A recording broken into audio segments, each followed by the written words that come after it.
सर्वांना स्वागत आहे आपलं माझ्या ब्लॉगमध्ये। आज आपण थर्ड ट्रायमेस्टरबद्दल बोलणार आहे। कदाचित हा ब्लॉग थोडासा मोठा होऊ शकतो। तर थर्ड ट्रायमेस्टरमध्ये मी नाशिकला होती। नाशिकला असताना मी जूनमध्ये गेली, कारण माझं बेबी शॉवर होतं ते मला नाशिकमध्येच करायचं होतं। आणि तिथे गेली मी आणि बेबी शॉवर वगैरे झालं सगळं काही। आणि त्याच्यानंतर मी माझी 7 मंथची जी सोनोग्राफी होती ती नाशिकमध्येच केली। तेव्हा पण माझं वॉटर लेवल खूप चांगलं होतं, म्हणजे मी पाण्याचं प्रमाण चांगलं ठेवलेलं होतं शरीरात। तेव्हा मला डॉक्टर बोलले की पाण्याचं प्रमाण चांगलं आहे। हां, मी गोळ्या नाही घ्यायची, म्हणजे मला गोळ्यांचं हे होतं, तुम्हाला सांगितलं फोबिया असल्यामुळे मी गोळ्या तेव्हा घ्यायचीच नाही। मला तर भीती वाटायची, बाबा गोळी नाही घेतली असं तसं वगैरे। पण मी त्याच्यानंतर मी नाहीच घेतलं, खरं सांगायला गेलं तर। तुम्ही घेणार असेल तर, तुम्ही जर घेत असेल तर घ्या गोळी, कारण मला शिशारी आहे त्या गोष्टीचं, म्हणजे फोबियाच मला नाही आवडत, त्याच्यामुळे मी नाही घेतली। पण त्याच्यामुळे माझ्या सोनोग्राफीवर बाळावर काही असर झाला नाही, देवाच्या कृपेने खरंच। म्हणून मी वॉटर लेवल पाणीचं प्रमाण जास्त ठेवलं। खाण्यापिण्याकडे मी जास्त म्हणजे खाल्लं पिल्लं खूप जास्त, कारण मी जे तत्व मला पाहिजे होते शरीराचे, इम्पॉर्टंट होते, ते मी खाण्यातर्फे मी शरीरात ते म्हणजे इन्क्लूड केलं, नाही का, म्हणजे खाण्यामध्ये इन्क्लूड केलं ते मी पालक खूप खाल्लं, कारण त्याच्यामध्ये आयरन असतं। बाकी पालेभाज्यांमध्ये खूप हे असतं, त्याच्यामुळे मी पालेभाज्या खूप जास्त खाल्ल्या। तुम्हाला सांगितलं मी कडधान्य खातच नव्हती, त्याच्यामुळे मी काही कडधान्यांकडे खाल्लंच नाही आणि लक्ष पण नाही दिलं त्याच्याकडे। मी पालेभाज्या खूप खाल्ल्या। दूध मला डॉक्टरने सांगितलेलं 6व्या महिन्यामध्ये दूध प्यायचं। त्यांनी ना एक पावडर दिलेली, त्याच्यामध्ये सगळे मल्टीविटामिन्स वगैरे होते।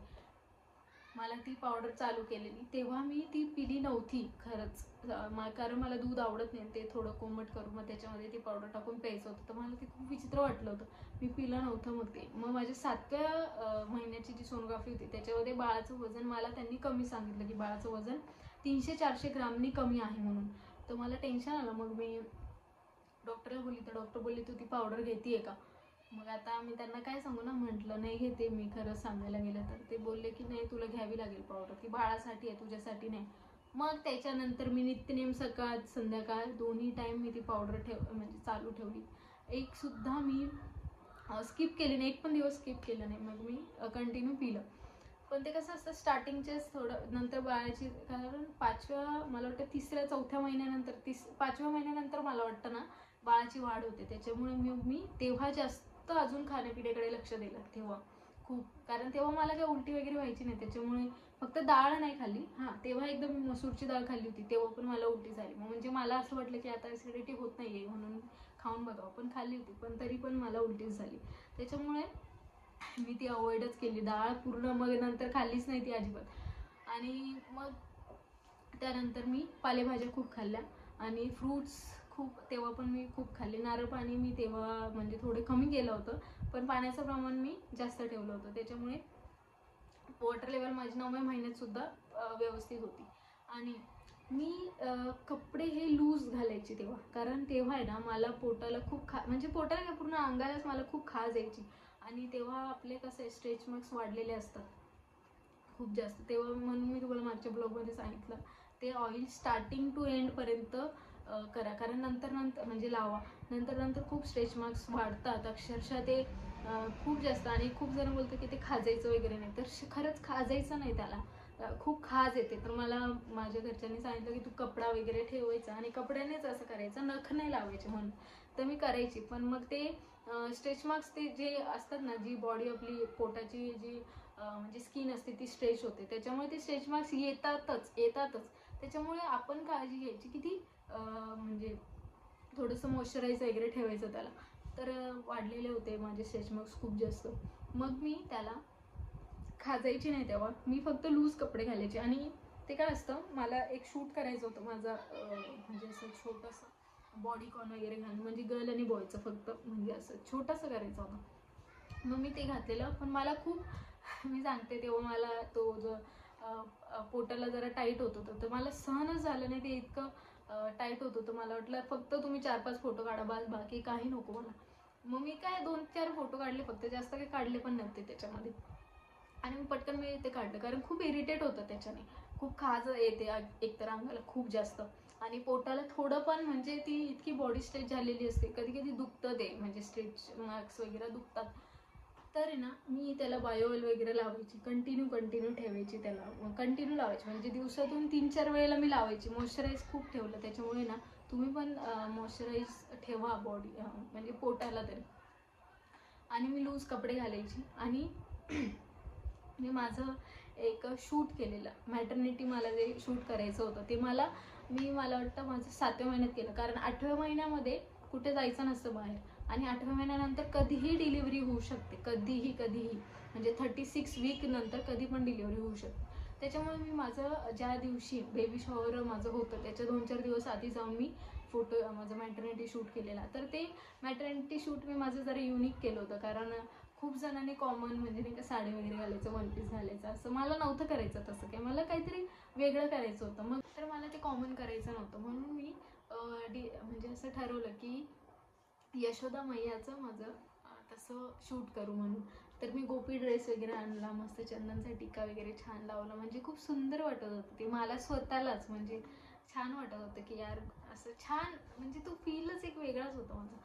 तर मी तो ड्रेस वगैरे घातला. आणि त्याच्यानंतर मी एक नाशिक जवळ पिंपळगावला, म्हणजे नाशिकच्या जवळ पिंपळगाव आहे, तर तिथे माझं एक गोशाळा आहे, म्हणजे तर माझं शूट मी तिथे केलं. एक गोशाळा खूप छान आहे तिथे, खूप सुंदर आहे, खूप सुंदर, म्हणजे तिथे एवढं मन रमतं माझं, म्हणजे माझं तर रमतंच बाबा, आणि खूप छान वाटतं. त्याच्यामुळे मी तिथे माझं असं मॅटर्निटी शूट केलं, छोटंसं असं.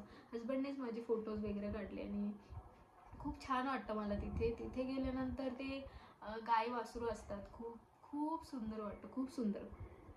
त्याच्यामुळे मी तिथे माझं शूट वगैरे केलेलं, छान झालेला तो. अजून एक गोष्ट, जी आपण ह्याला काय बोलतो, डिलिव्हरीच्या वेळेला, आफ्टर डिलिव्हरी जे प्रोडक्ट्स लागतात ते मी म्हणजे आधीच घेतलेले, खूप जास्त आधीच, म्हणजे जून जुलैलाच घेतलेले मी तेव्हा.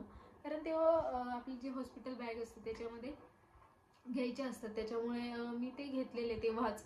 तर मी तुम्हाला पुढच्या ब्लॉगमध्ये सांगेल ते काय काय प्रोडक्ट्स येते, त्याचे सगळ्यांचे मी लिंक्स देणार. आता मी एक थोडक्यात सांगते. मी ना चेनवाले 2 असे ड्रेस घेतलेले, म्हणजे असं नाईटी वगैरे असते तशी, गुडघ्यापर्यंत वगैरे घेतलेली छान अशी. तर ती होजेरीमधली घेतलेली मी मिंत्रावरतून. तर ती जी घेतली ना मी, तर त्याचा एक अनुभव मला असा आला की ती आडव्या चेनची मी घेतली ना, तर ती खूप छान होती. आणि त्याच्यानंतर मी काय केलेलं, मिशोवरून 2-3 टॉप घेतले होते असे, म्हणजे म्हणजे कसं जर हॉस्पिटलला वगैरे जायचं आहे मला, तर तेव्हा घालायला, तर ते उभ्या चेनचे होते. तर शक्यतो मी तुम्हाला सजेस्ट करेल की उभ्या चेनचं घेऊ नका, आडव्या चेनचंच घ्या. काही पण घेणार तुम्ही, ते गाऊन असो, ड्रेस तर शक्यतो नसतातच आडव्या चेनचे. तर तुम्ही जरी घेणार तर ते असं प्रॉपरली ओपन वगैरे होतं तसं घ्या, पण उभ्या चेनचं घेऊ नका, म्हणजे मी तरी सजेस्ट करेल तुम्हाला. बाकी तुमची इच्छा की कसं हे करायचं ते. आणि बाकी मी सगळे लिंक्स मी काय केलेलं मी ना पूर्ण म्हणजे ब्लॉग, जे मी वस्तू घेतल्या ते मी ब्लॉग बनवणार होती आणि मी पोस्ट करणार होती.